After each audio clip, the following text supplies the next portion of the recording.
It's the decision to act on that, right? We have to decide. And if we don't decide to act on the ideas that we have, then we can't create the future we want. And also, the decisions that we make, good or bad, determine how fast we get to where we're going. All right, guys, let's talk about a 2024 revenue share growth strategy, the strategies you could use in 2024 and kind of a business planning mindset. Here's the first thing to kind of think about. How do we actually grow to our revenue share financial freedom? What is the process to do so? How do we get there? Remember last time we talked about a lot of the visioning process with Think and Grow Rich and kind of how things are created long term. First thing, we have to have a vision in our mind, how we're going to build things out short term, midterm, and long term and see it happening before it happens. So I just did a podcast that you guys probably want to watch with Brandon Vincent. And he asked me, when did I know I was going to be successful? And you'll hear my answer in there. It was when I wrote my goals down on pen and paper, and I designed my future. And so it is so important to see where you want to go before it actually happens. Otherwise, you can't show up at the destination. Like if I said, like, any house or any physical building in the world, go there. You can't, right? What do you need? You need the address first, put in into your GPS system. So your future thoughts of where you end up is the GPS or the address, right?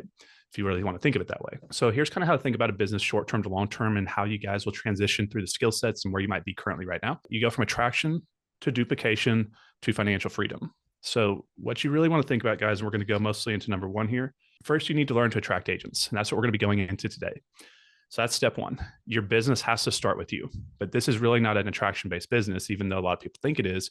It's more of a training, leadership, and duplication system business. And so when we learn how to attract agents, that's us developing our personal skill sets. Now, what we need to do is step two is once we know how to do this and once we've had success doing it ourselves, we need to go teach our partners how to attract agents and teach them strategies to do so. And then step three is now that we have partners that know how to attract agents, how do you get to the duplication part? We teach them how to teach their agents how to attract agents, right? And help them develop out into leaders. And if you can get to level three here, you will never work again in your life. I hope you don't stop working and keep supporting your partners at that point, but you wouldn't have to. And you could basically have the life you want and have your time and freedom to do it and money freedom to do whatever you want with it. Now, here's kind of what you want to think about with revenue share. This kind of formula of how you actually get paid and where your income comes from. So the first one is how many agents can you attract? So this is personal attraction strategy. So we need to figure out what our vision is this year, what I think or what you think you can do and what you plan to do and how much of it you're going to do.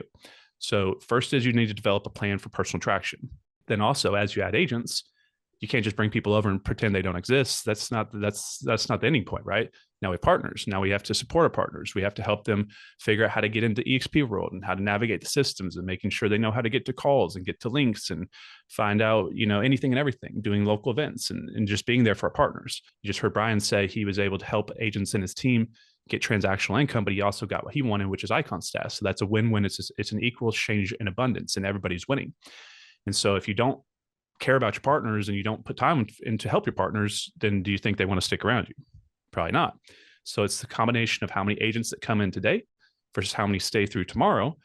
And then while they're at the business, how many houses that they sell. So line two right there is the leadership, culture, and value. So these are skill sets that you will build out as you build anything out. If you're going to be an investor, like Terry, talking about flipping houses, you're going to have to develop leadership for contractor teams. And if you're going to build any business really these days, you're going to have probably virtual assistants that you're going to have to develop leadership skill sets and anything and everything. Then line three right there, production. What are the strategies you guys are going to focus on for your personal production if you're focused on it? And then how do you help your partners if they're going to do production? Is there anything you can do? And if you don't have the personal skill set to help them, how can you help them find the areas that they need to go? Point them out to YouTube channels with great production coaches or take them to events or bring somebody in front of them. How do you help your partners sell more houses? Because it's not just if they come and if they stay, but if they just sit there and do nothing, there's no revenue share, right? And then the last one is the duplication side. This is the most important side for long-term exponential growth in anything, which is, can you develop future leaders within your organization? And you'll be at that point once you understand these other parts, once you've learned to attract agents, learn how to keep agents, help them build their businesses along the way. Now you can help develop leaders that can do the same. And that is when duplication happens. And that's when you see the big teams grow and you go from tens of agents to hundreds to hopefully 1,000 or more. Let's kind of go back to the beginning point here, because most people that would be coming to this call are either on stage 1 or 2, but you need to envision how you're going to do that over time. And this is not like do this in like 6 months, guys. This is like, a strategy over multiple years. Businesses take years to build. So why do people struggle in business in general? They believe it is because they do not have enough time or money. That is almost always the case. And it was actually, what I realized was when I started out my business in the investment world, I had a little bit of money and I went massively into debt. And it was actually when I had money, I made all the mistakes because I was spending it frivolously and I was just taking big risks. And it was when I ran out of money and got caught where I had no money. That's actually where I learned how to build a business. And that's why social media is so important, because I educated myself through social media and then I used social media to generate leads. I was actually massively in debt when I started my business, but I realized because the unique world we live in, you can build a business with your work ethic and free education to systems on the internet and creating free content to generate leads. So as long as you care enough and want it enough, guys, you don't need money to build a business. So if you guys are sitting there with no money in your bank account or even less money in your bank account, I didn't even figure out how to do deals until I actually was, almost 6 figures in debt. And actually that pressure, it was what forced me to get aggressive on studying business and figuring a solution out of my problem, actually. But a lot of times we blame things in external environment around us, friends, family, marketplaces, who's the president's going to be, is the cat that walked by, the sky was gray today, or whatever it is, right? So we need to figure out what really builds business here. The real reason is they do not have ideas and decisions. So some of you guys have read the book Rich Dad Poor Dad, right? Now, we all know Robert Kiyosaki, but who is actually the rich dad? It's Keith Cunningham, right? And the big thing that he teaches out there is the decisions that you make is what leads you to your future. So the first thing is we need to have ideas. And this is really where people don't even think that they're not thinking. That's why we're talking about Think and Grow Rich the other day. And it's not just that we have to have great ideas. So remember, whatever the mind can conceive and believe it can achieve, or it goes, everything in life comes from an intellectual to emotional involvement process to a physical having.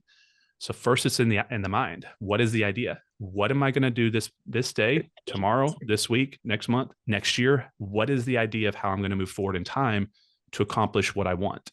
So the idea is there first, plus the decision. It's not just that we think about stuff. Things pass through our mind all the time. It's the decision to act on that, right?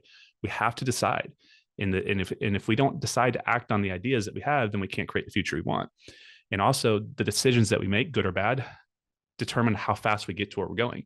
So you can get to where your end game is, but bad decisions along the way slow down that process big time. So every time we're moving forward and make a bad decision, it's like a video game. We go back a few steps, so we lose a few points, but you can still get there no matter how many bad decisions you make. I can prove that with my life. I've made incredibly bad decisions throughout a lot of it, but I still showed up at the right destination. I still make bad decisions, but I'm aware of this. I'm trying to make the best decisions the best I can. So it's your ideas plus the decision to act on them, plus really the quality of your decisions over time creates the quality of future in which you show up in. Now, right down there at the bottom, when you guys have a good idea, write it down immediately. Every single one of you has had a multi-million-dollar idea that passed through your mind for a fraction of a second or a minute, and you don't even remember that you had it. You're trying to think back, what were those great ideas? You cannot cognitively recall it because you didn't put it on pen and paper. And I've had really good ideas where I'm rolling into my driveway literally, and I'm like, oh, I'm just going to write it down as soon as I get in the house. And then I get in the house and I'm like, what the hell was I trying to think about, right? If you do not write it down right when your brain, your biggest mega computer that's ever been created, gives you the idea, it may slip your mind and you may not be able to pull that idea back. So every single year we have the most incredible ideas that our brain gives us. And we don't even know that we had those ideas because we never wrote it down. We can never actually go back and even think about that we had those ideas. If that's easy to understand what I'm saying right there. So write it down. And then also I do everything in pen and paper. So all my goals are on pen and paper. I have different color pads at my desk. All these are video ideas. These are all different ideas that when I wrote that, when they came to my mind while I'm at my desk, something popped together or it popped in my mind. I just write it down real quick so I don't forget it. Now, when I write it down, don't just write down like a title of a video. Give some bullet points and some elaboration to what you were going to go into, because one time I spent like a whole day creating like 150 video ideas. And then when I went back to look at, I just put the titles down. And then when I went back, I was like, I have no idea what I was going to actually say in like 80% of these videos. So elaborate with it. When you're talking about following up with agents, don't just write down like, hey, I talked to, John on the 7th. Put down some talking notes.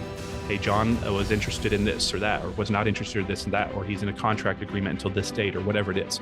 Put some points in there so that when you show up on the call in the future with them, you come in prepared and they're like, wow, this person remembers. And you can go right into what was good or bad or avoid the bad and push on the good.